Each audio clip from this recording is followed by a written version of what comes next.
شیعہ عالم شہنشاہ حسین نقوی نے متع پہ بات کرتے ہوئے اہل سنت والجماعت پر سنگین الزامات لگائے ہیں،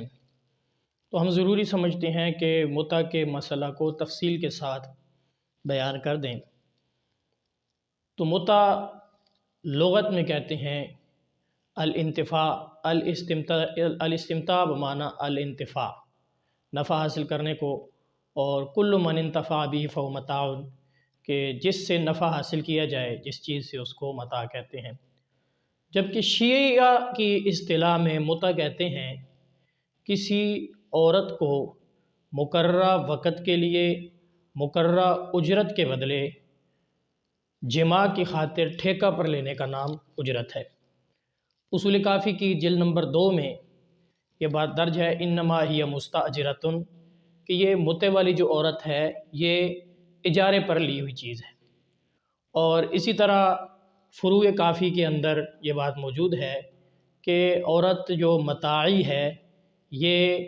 ٹھیکہ پر لی ہوئی چیز عورت کا نام ہے۔ اصول فروع کافی کی جلد نمبر 2 میں یہ بات موجود ہے۔ تو اصول کافی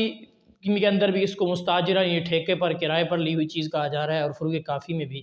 تو اس اعتبار سے اس کی تعریف شیعہ مذہب میں یوں ہی بنے گی کہ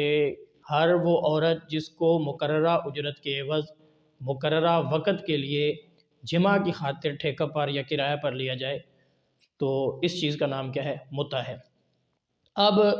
متع کے حوالے سے شیعہ مذہب میں جو ہے طریقے متع کے 2 ہیں، ایک متع دوریہ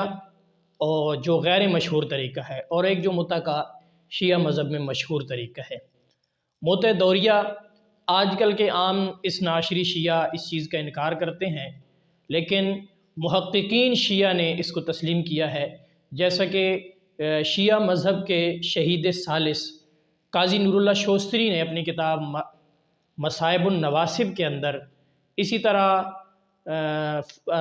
محمد بن یعقوب الکلینی نے فروع کافی کی ابواب المتع میں یہ لکھا ہے متع دوریہ۔ اور متع دوریہ کا طریقہ یہ ہے کہ مثال کے طور پر چند آدمی ایک عورت کے ساتھ متع کی بات کرتے ہیں باری کے اعتبار سے، اب وہ سارے اپنی اپنی باری پر اس عورت کے ساتھ جماع کرتے ہیں اور اس پر باری لگاتے ہیں، تو اس کا نام متع دوریہ ہے۔ اب انصاف سے بتائیں کہ یہ طریقہ مذہب کو ایک اعتبار سے الگ رکھیں، صرف اس چیز کو دیکھیں کہ کیا شرافت انسانی اور غیرت انسانی اس چیز کی اجازت دیتی ہے۔ آسمانی مذاہب میں جو ضروریات خمسہ ہیں جو متفقہ ہیں، ان میں ایک حفظ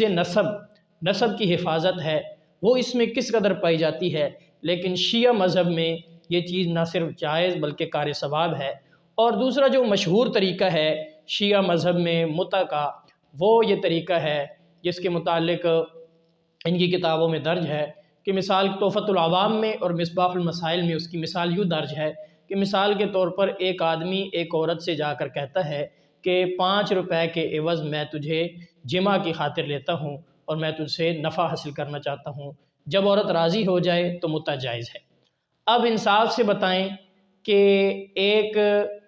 زنا کا اڈا اور ایک زنا کرنے والے شخص کا جو کسی سے اجرت پر زنا کرتا ہے، اس میں اور متع کرنے والے میں کیا فرق رہتا ہے، سوائے اس کے کہ وہ 5 روپے جو وہاں پر اجرت دی جاتی ہے اس کو نام مہر کا دے دیا جائے، اور وہاں پر زنا کا نام یہاں پہ نام متع کا دے دیا جائے، تو اس سے قطعاً ایسا نہیں ہے کہ اللہ رب العزت کے عذاب اور قہر سے بچا جائے گا، بلکہ یقیناً جو سزا زانی کی ہے وہی سزا متع کرنے والے کی ہے۔